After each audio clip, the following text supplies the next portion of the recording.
kananay, hindi ba kayo natatakam sa aking ulam? Ito ay hipon. Mga kananay, ang hipon ay magandang pinagmumulan ng omega-3 fatty acids para mabawasan ang mapanganib na sakit sa puso at cholesterol sa dugo. Piling mapagaan ang mga sintomas ng premenstrual syndrome. Pigilan ang pagdedevelop ng rheumatoid arthritis at tumutulong na maiwasan ang Alzheimer's disease. Ang hipon ay may bitamina at minerals. Ingat lang sa ulo ng hipon dahil mataas ang kolesterol. Bawas din sa mantika sa pagluluto. Pwede mo na rin siyang i-steam.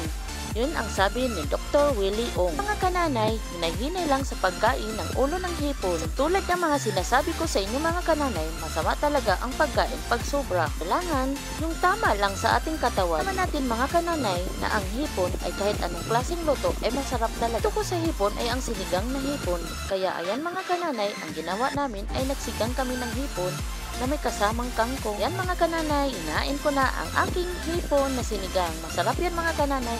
Talagang sigurado ako, taob na naman ang aming kaldero, ubos ang aming kanin. Hanggang dito na lang, maraming salamat.